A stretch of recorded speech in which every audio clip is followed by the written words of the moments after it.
Nesse segundo bloco, nós vamos falar sobre um tema bastante polêmico. Vamos falar a respeito das cotas.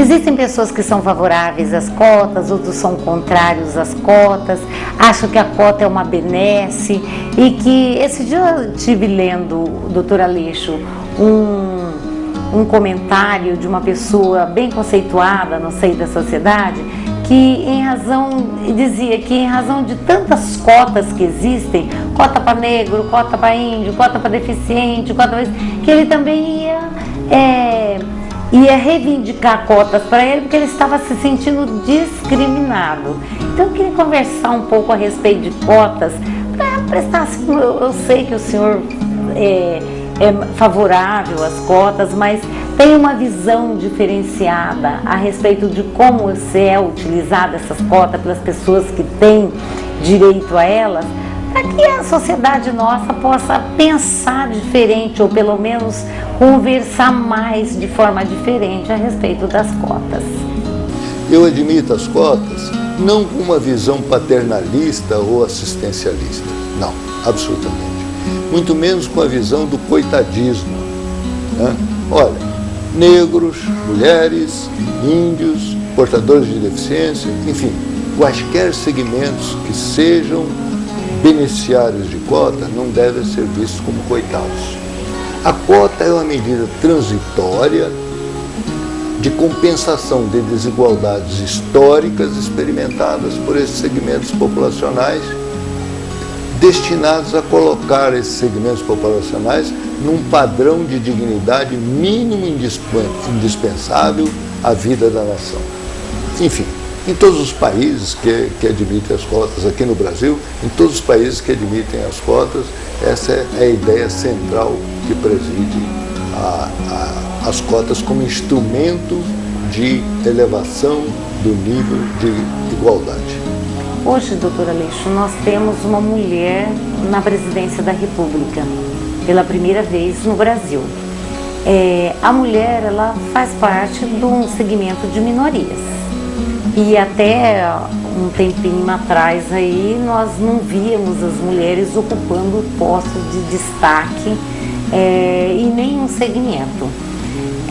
Ao que o senhor acredita essa possibilidade da ascensão da mulher à presidência da República no nosso país? Uma série de fatores. O principal deles é a luta da mulher. A luta organizada do movimento feminino no mundo sensibilizou, sobretudo a mulher, da necessidade de lutar e preparar-se intelectualmente para ascender a essas posições. Isso não se deu gratuitamente, isso não se deu sem luta. Se deu, inclusive, com cotas. A Lei 9.504 de 97, que é uma lei de natureza eleitoral, se não me engano, no seu artigo 10º, o artigo 4º, 10º, parágrafo 4º, isso não importa agora. Mas é esta lei que estabeleceu na sua primeira versão um quantitativo mínimo de 30% das vagas das candidaturas nas eleições proporcionais. Por que isso? É a cota. Existe aí na legislação brasileira a favor das mulheres. Porque nós machistas, os homens brasileiros, somos por cultura machista, não permitíamos que as mulheres se candidatassem. Não explicitava isso, mas às vezes escondidas manobravam as convenções partidárias, de modo que as mulheres não tinham oportunidade de se candidatar. Por isso, essas exceções aparecem. Marisa Serrano, que foi uma senadora respeitável desse estado, e aparecem algumas deputadas, algumas prefeitas, mas ainda vista como exceção, como a nossa presidente da República. Agora temos a nossa presidente da Petrobras, que por sinal é uma ex-catadora de papel e que hoje administra um patrimônio de 225 bilhões de reais. Tudo isso são sintomas da ascensão social e econômica da mulher, do empoderamento da mulher. E isso se faz de uma maneira tardia, mas auspiciosa. Ainda bem que está acontecendo. Doutor Aleixo, A Constituição Federal, no seu artigo 5º, nos diz que somos todos iguais perante a lei. Então, é uma lei que é uma carta, a maior lei do nosso país, que iguala todos os brasileiros. E eu perguntaria para o senhor, as cotas, elas não seriam inconstitucionais? Absolutamente não. As cotas encontram apoio na própria Constituição, que algumas pessoas supõem que está sendo ferida, sobretudo no princípio constitucional da igualdade. Pelo contrário, as cotas são um instrumento que a serviço do princípio da igualdade. É difícil, num curto espaço de tempo, abordar um tema um pouco complexo, com essa questão de explicar a diferença entre igualdade formal, que está previsto no artigo 5º da Constituição, e a igualdade material, que está previsto no artigo 3º, incisos 1, 2 e 4 da Constituição Federal. O que eu estou querendo dizer com isso? O artigo 5º diz assim: todos são iguais perante a lei. E o artigo 1º diz assim, um dos seus incisos, salvo engano, o inciso 2º, que diz que é um dos princípios que a Carta Magna, a Constituição, preserva da dignidade da pessoa humana. E depois, lá no artigo 3º, diz que cabe ao Estado promover ações destinadas a sanar as injustiças sociais e promover a solidariedade humana. As cotas nada mais fazem do que isso.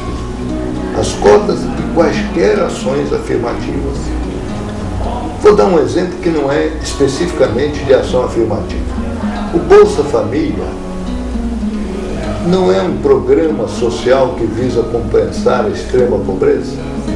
E ele não trata de maneira desigual os seres humanos? Por quê? Porque o Bolsa Família não se destina a todos os brasileiros. Se destina somente àqueles que têm um padrão de pobreza incompreensível que precisa ser compensado com o Bolsa Família. Então, não fere o princípio da igualdade. Pelo contrário, procura ajudar para que o princípio da igualdade se realize materialmente. Este é o aspecto que precisa ser enfatizado. Mas essa medida compensatória da cota, ela não vai fazer com que nós tenhamos profissionais formados com nível de qualidade profissional aquém do desejado? Ela não diminuiria essa capacidade de desenvolver um trabalho a um determinado padrão? Essa cota não vai fazer com que isso aconteça? De maneira alguma. A cota é só um instrumento de compensação de desigualação histórica acumulada por alguns segmentos. Veja o caso da Valquíria, por exemplo, que nós acabamos de falar aqui agora há pouco, que foi uma gari indígena que entrou na Universidade Federal. Então, ela acumulou, como negros, índios de modo geral, portadores de deficiência, e mulheres acumulam desvantagens históricas, pobreza de várias gerações, dificuldade de alimentação, dificuldade de escolaridade de baixa qualidade, etc. Então, essas pessoas são compensadas na entrada na universidade. Mas a universidade, em momento algum, baixa o seu nível de ensino para ficar no nível dessas pessoas. Tanto é que, historicamente, posso citar o UERJ, que é a Universidade do Estado do Rio de Janeiro. A UERJ foi a universidade pioneira na adoção das cotas. E os alunos cotistas têm ali uma performance invejável. Parece que eles receberam as cotas como um desafio ou aprimoramento intelectual. E não há em nenhuma universidade brasileira, na UERJ, na UNB e outras tantas universidades federais que adotam as cotas. Não há nenhuma medida de facilitação para esses alunos oriundos das cotas. Uma vez na universidade, estão sujeitos aos mesmos padrões rígidos que são cumpridos no processo de ensino-aprendizagem. De modo que não há nenhuma alteração na grade de ensino para o aluno cotista. Absolutamente, absolutamente. Tanto é que os profissionais oriundos das cotas, seja aqui, seja nos Estados Unidos, seja na Índia, eles são pessoas de qualificação igual, às vezes melhor. Não há isso. Algumas pessoas continuam com essa argumentação de que as cotas ferem o princípio da igualdade. Um aluno tirou 9 e não entrou porque um cotista tirou 8 e acabou entrando. Mas todas as medidas na vida têm uma relação custo-benefício. Todas as medidas. Então, o benefício desta providência que privilegia um que tinha nota menor, este é um custo, porque à primeira vista assusta, fere o princípio da igualdade. Como o senhor viu a ascensão do Joaquim Barbosa ao Supremo Tribunal Federal? Ele ascendeu a ministro do Supremo por meio da cota. De uma certa forma, sim. Porque o presidente Lula teve a clarividência de entender essa coisa óbvia que nunca existira na história do país, e agora eu estou até fazendo uma blague porque era um costume do presidente usar essa expressão, mas aí é uma verdade, nunca existira neste país um membro do Supremo Tribunal Federal negro. Um país onde 50%, mais que 50% da população brasileira é negra. E num conjunto de nomes que foram submetidos ao então presidente Lula, constava o nome do ministro Joaquim Barbosa. E ele escolheu com esse argumento. É a oportunidade de mandar um negro para o Supremo Tribunal Federal. E não mandou uma pessoa qualquer.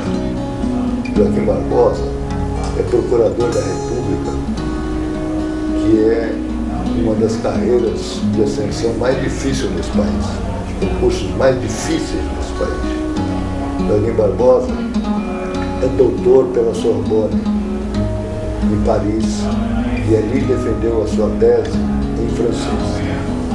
Joaquim Barbosa foi professor convidado nos Estados Unidos durante 2 anos por universidades americanas. Ali ficou 2 anos escrevendo um maravilhoso trabalho jurídico, pioneiro no Brasil, que se chama Ações Afirmativas e o Princípio Constitucional da Igualdade, da editora Malheiros. Escreveu em inglês esse trabalho jurídico. Joaquim Barbosa é fluente em alemão. Então, um homem preparado. Então, não foi escolhido. Foi escolhido dentro de uma visão de cota pelo Lula, embora não exista lei que estabeleça cota para o Supremo, e está abrilhantando o Supremo Tribunal Federal com a sua capacidade e resgatando essa dívida que a nação tinha e tem para com o segmento populacional negro, que é negar representatividade em esferas de poder. Doutor Aleixo, muito obrigada pela sua entrevista. Foi esclarecedora. Eu vejo, a leitura que eu faço dessa entrevista é que nós devemos sim ouvir mais e estudar mais sobre tantas desigualdades que o nosso país tem, para que nós possamos viver mais em harmonia e numa sociedade mais igual. Porque quando vivemos numa sociedade igual, vivemos protegidos, sem crimes, sem desavenças, e vamos conseguir assim ter uma vida de maior tranquilidade. Muito obrigada. Prazer estar aqui, pessoal.